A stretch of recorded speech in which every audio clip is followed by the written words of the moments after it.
Hello दोस्तों। उम्मीद है आप लोगों की जेएसएससी सीजीएल की तैयारी बहुत ही अच्छे से हो रही होगी। जेएसएससी का प्रीवियस ईयर सेट लगाना बहुत इम्पॉर्टेंट है, जिससे आप लोगों को आइडिया मिलेगा कि किस प्रकार से क्वेश्चन पूछा जा सकता है।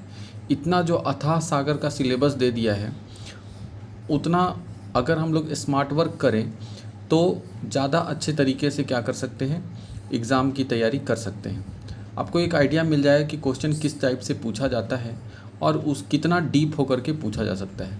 ठीक है, तो इस तरह से आप अपनी तैयारी और बेहतर तरीके से कर सकते हैं।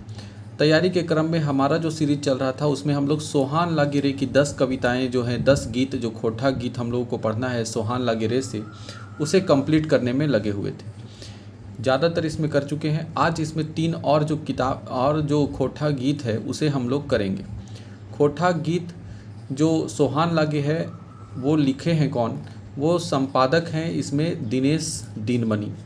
क्योंकि ये 10 गीत है, 10 अलग अलग गीतकार के द्वारा लिखा गया है, 10 अलग अलग कवियों ने लिखा है, तो इसका संपादक जो है वो किए हैं दिनेश दीनमणि।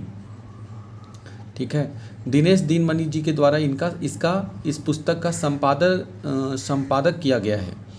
और दिनेश दीनमणि जी का दिनेश कुमार दीनमणि पूरा नाम है। मुख्य संकलनकर्ता इसके शेखर सरदेंदु हैं। हम हर वीडियो में ये इसलिए बताते हैं क्योंकि इससे सवाल पक्का बनने वाला है, और बार बार मेरा वीडियो अगर देखिएगा तो उसमें आपको ये याद हो जाएगा। तो मुख्य संकलनकर्ता सोहान लागिरे के मुख्य संकलनकर्ता कौन है? शेखर सरदेंदु। आगे चलते हैं। इसका प्रथम संस्करण 2006 में हुआ था और सोहान लागिरे का द्वितीय संस्करण 2019 में हुआ था।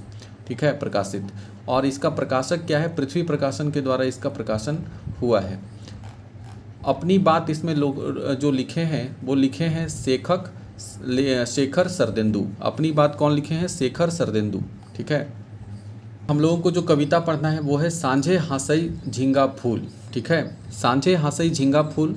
उसके बाद हम लोग इसमें पढ़ेंगे क्या? तो इसमें अगला जो कविता है वो हम लोग पढ़ेंगे जय माँ जननी। ठीक है, 3 कविताएं हम लोग 3 गीत इसमें करेंगे। ठीक है, तो सांझे हासई झींगा फूल। झींगा फूल का मतलब हम लोग जानते हैं, झींगा सब्जी जो खाते हैं, नेनुआ झींगा, झींगी जिसको बहुत जगह बोला जाता है। तो झींगी जो है वो फूल जो है शाम के समय खिलता है। ठीक है, शाम के समय रात में खिलने वाला फूल है। तो झींगा फूल सांझ को हंसता है। हंसना कहने का मतलब है कि खिल जाता है पूरी तरह से, तो वही इसमें कह रहा है। बोल रहा है क्या? गरजई बदरवा, जब बादल जो है वो गरजता है। नाचई मेंजुरवा, मोर जब नाचने लगते हैं। भादर मासे, ऐसा कब होता है? तो भादो मास में। भादर मतलब सावन के बाद, अभी सावन चल गया है, भोले बाबा का महीना स्टार्ट हो चुका है। श्रावणी मेला लगेगा। आपको बताना है श्रावणी मेला कहाँ लगता है और उस मंदिर का निर्माण किस राजा ने करवाया था।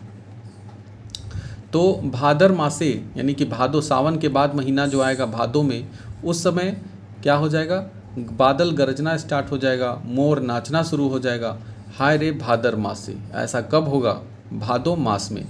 नदियाँ उमड़ई दुयो कूल रे, नदियों में क्या होता है? बाढ़ आ जाता है। सावन में बरसात इतना होता है, भादों में इतना बरसात होता है कि नदियाँ उमड़ना शुरू कर देती है, मतलब नदियों में बाढ़ आ जाता है, पुल के ऊपर पानी बहना शुरू हो जाता है।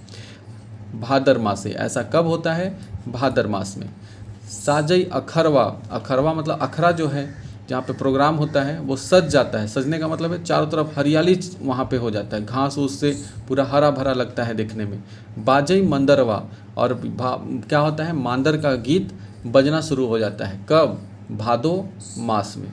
सांझे हासई झींगा फूल रे भादर मासे, ऐसा कब होता है? तो शाम के समय झींगा फूल जो होता है, यानी कि भादों में झींगा फूल खिल जाता है और वो भादो मास में खिलता है। तो सांझे हासई झींगा फूल रे मतलब शाम के समय झींगा फूल खिल के हंसना शुरू कर देता है। गाथबई फूलवा, फूल हम लोग गाथेंगे, मतलब जो फूल खिलेगा झींगा फूल उसको गाथेंगे। और क्या? खोसबई खोपवा, और उसको कहाँ लगाएंगे? खोपा में। ठीक है, तो उसको खोपा में लगाएंगे। खोपा मतलब जो बाल में जो औरतें जूड़ा बनाती हैं पीछे बाल को लपेट कर, उसको बोलते हैं खोसबई खोपवा, मतलब उसको खोपेंगे, अपने खोपा में लगाएंगे। भादर मासे, ऐसा कब करेंगे? भादर मासे। हाय रे भादर मासे, भादो माह में। रिझे हिया बेयाकुल रे भादर मासे, मतलब कि हमारा हिया, हिया मतलब मन, मन जो होता है वो क्या होता है, व्याकुल रहता है, बेचैन रहता है। क्यों? क्योंकि उस समय भादो महीना में प्रेमी प्रेमिका के मिलन का समय रहता है, और जो उसका पिया है, पिया मतलब जो प्रेमी है, वो प्रेमिका से क्या रहता है, दूर रहता है, परदेश में जाके बसा हुआ रहता है। तो बोलता है कि सावन का महीना पवन करे शोर, गाना सुने हैं ना, जियर अरे बरसे ऐसे जैसे बगवा में नाचे मोर। ठीक है, तो इसमें वही कहा जा रहा है कि पिया जो है वो तो परदेश में है, और जो लड़की है, जो पत्नी है, उसका मन क्या होता है, कुहके करेजवा, करेजा में जो मतलब दिल में जो है वो कुहक कसक उठता है कि काश मेरे स्वामी, मेरे पति भी यहाँ मेरे पास रहते तो हम लोग भादो महीना का आनंद लेते। हाय रे भादर मासे, जिए होवई हुसुल थूल रे, जिए मतलब मन में क्या होता है, हुसुल थूल, हुसुल थूल मतलब उथल पुथल होते रहता है, कब आएंगे कब आएंगे, ऐसा कब होता है, भादर मासे, हाय रे भादर मासे। तो ये सब होता है भादो के महीना में। अगला हम लोग का चलते हैं, शिवनाथ प्रामाणिक के द्वारा लिखा हुआ है जय माँ जननी, जय माय जननी। शिवनाथ प्रामाणिक का जन्म कहाँ हुआ था, बैदमारा बोकारो में, और इनके द्वारा एक कविता गीत जो लिखा हुआ है जय माँ माय जननी, जननी मतलब जन्म देने वाली, तो जन्म देने वाली जो माँ है उनके बारे में है। और यहाँ पे जन्म देने वाली माँ कहने का मतलब है भारत माता का वर्णन किया गया है। हम लोग जानते हैं कि हम लोग का देश जो है हर चीज़ में अपनी माँ को देखता है, जैसे गाय में अपनी माँ, गाय माता को के रूप में मानता है। भारत है हमारा देश जो है, भारत माँ के नाम से जानते हैं।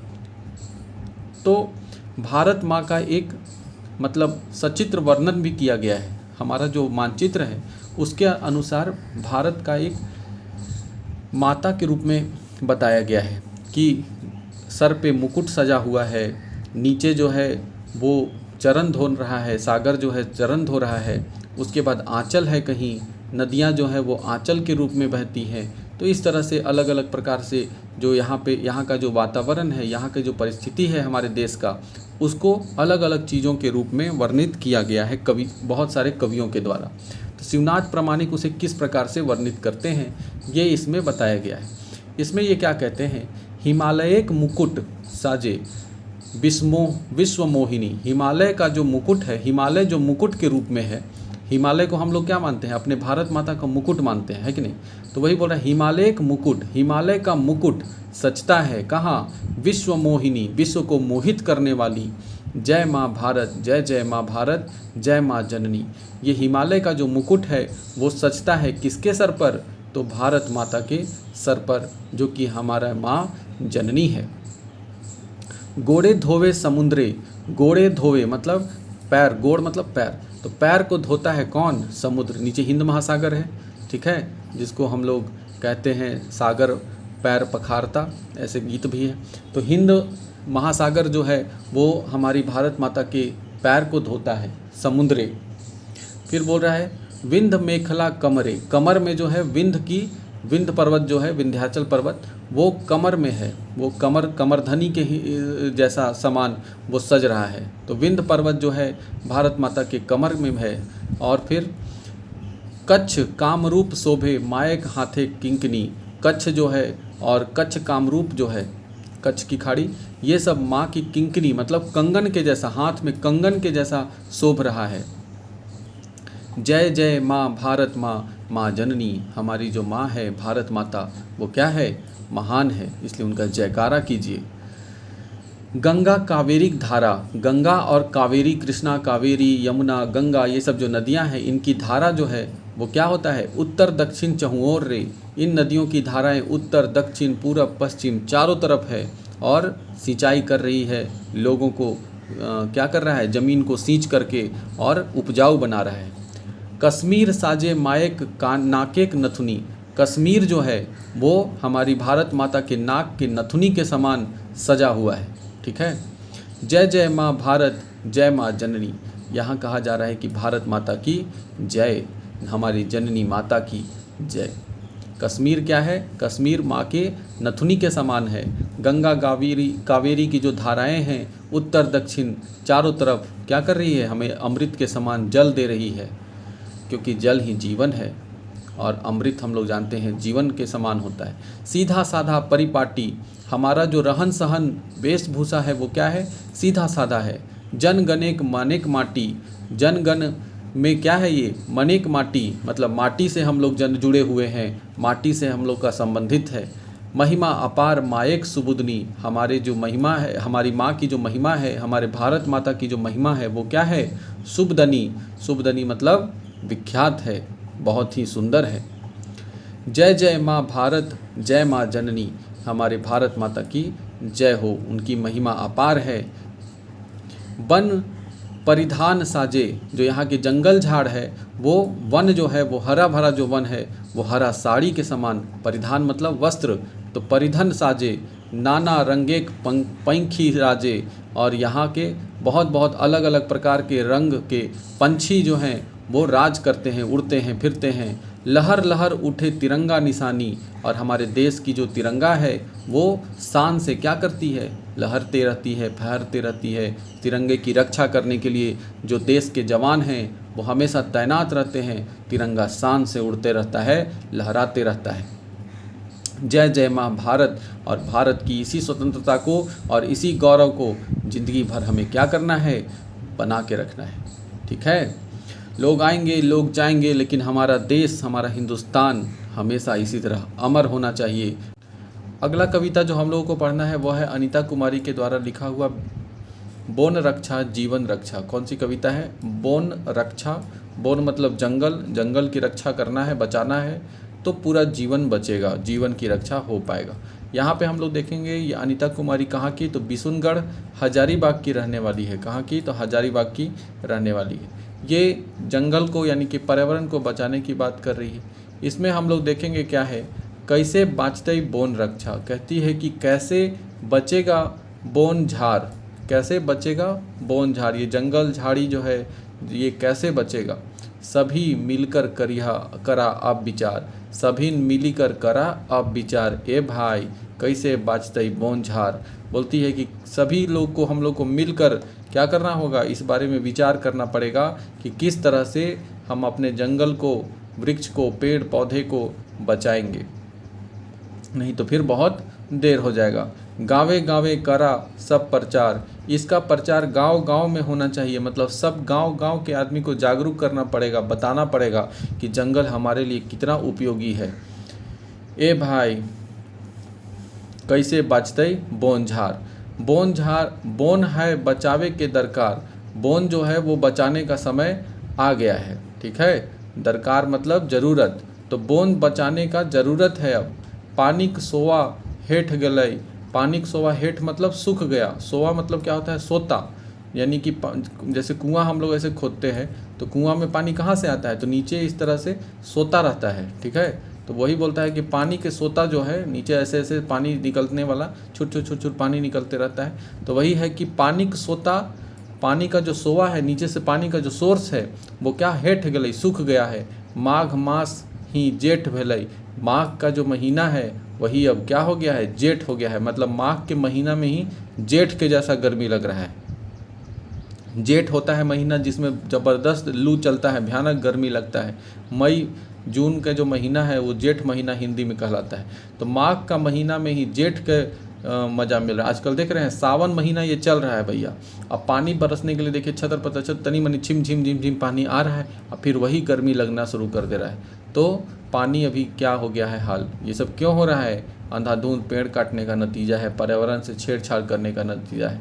बदरी अब नाय मंडराए, बोल रहा है कि अब आसमान में बादल नहीं मंडराता है, आसमान में बादल नज़र नहीं आएगा। आदरो अब हेराई गलई, आदरो, अदरा, अदरा मनाया जाता है, सावन से पहले अदरा आता है। अदरा होता क्या है, जिसमें हम लोग आम, फिर से पूड़ी उड़ी, सत्तू पूड़ी ये सब बनाते हैं, आम खाते हैं, खीर खाते हैं, ये सब अदरा में खाया जाता है। सावन का स्वागत करने के लिए उसके पहले मनाया जाता है। तो अदरो अब हेराए गलई, मतलब अदरा अब पानी बरसिए नहीं रहा है, हेराई मतलब भुला गया कि अदरा मनाए, तो आदमी अदरा भी नहीं मना रहा है।